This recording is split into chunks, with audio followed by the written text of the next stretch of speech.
Hey everyone, today's Bible reading is Genesis 48 and John chapter 18 verses 1 through 14.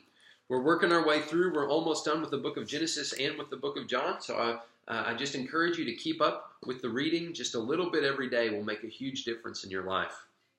And as we look at the story of Ephraim and Manasseh today, this is a story we don't hear every day, but it's an important story. And remember that Ephraim and Manasseh were Joseph's sons born to him in Egypt. And that's going to be important because as someone who was born to, or as children born to him in Egypt, they were essentially Egyptians, right? I mean, they grew up in Egypt. Their mother was Egyptian. They lived with their father in Egypt. But what do we see? How does Jacob, Joseph's father, bring them in so that there's no question that instead of Egyptians, they are truly part of the people of God? Look at what it says in verse 5. Jacob's on his deathbed. He's very ill. And Joseph brings his sons in there, and Jacob says this, "Now then, your two sons born to you in Egypt, before I came to you here, will be reckoned as mine. Ephraim and Manasseh will be mine, just as Reuben and Simeon are mine." Jacob looks at these sons and he says, I want there to be no question about their identity. I want there to be no question about their loyalty and their future. And he says, to ensure this, I'm going to adopt them. Now, this is a little bit weird, right? I mean, they're his grandkids. They're already, part of his family. But Jacob says, no, I don't want there to be any question at all. I'm going to adopt them as mine.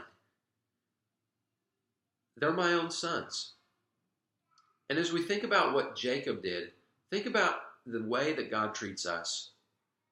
The Bible says consistently, it's a major theme, that God adopts us, that God makes us his sons. Even though we weren't his naturally, we were born into sin, we were born rebels. The Bible says that God pursues us and that because of what the true Son, Jesus Christ, did, he adopts us into his family. And it says in John, to as many as believed in him, he gave them the right to become children of God.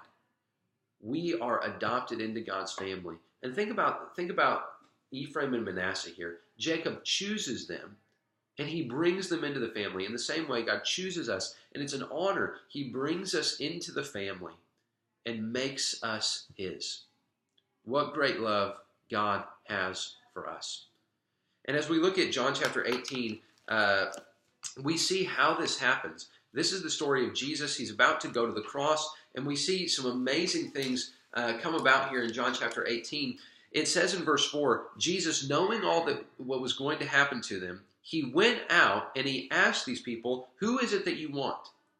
Now, this is talking about armed guards. This is talking about soldiers. This is talking about leaders. This is talking about the band that Judas is leading to take Jesus. And instead of Jesus cowering in a corner, instead of Jesus running away, we see a picture here of Jesus as the king, as the one in control. He goes out to them and he says, who do you want?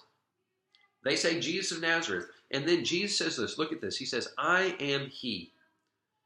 And this echoes back to the I am statements in the book of John before and the I am statements in the Old Testament. The Bible says that God describes himself as the I am. So when Jesus here says, I am he, he's claiming to be God himself. He's claiming to be the one who spoke and the world leapt into existence. He's claiming to be the one who has always been and is now and will forever be. And it says that when he said, I am he, the soldiers and all these people fell back to the ground. They couldn't stand in the presence of the king. The very one they're about to crucify, he spoke and they had to fall. And this just points us forward to the fact that even as Jesus existed before the creation of the world, even as he gave his life, one day every knee will bow, every tongue will confess that Jesus Christ is Lord to the glory of God the Father. Jesus is the king here, giving up his life freely.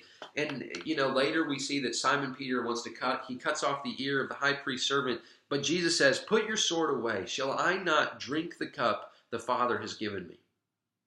Guys, we can be adopted like Ephraim and Manasseh were because Jesus was a humble and obedient son who did the will of his Father. Jesus loved us and he loved his Father enough to give his life for us so that we could be brought into the family.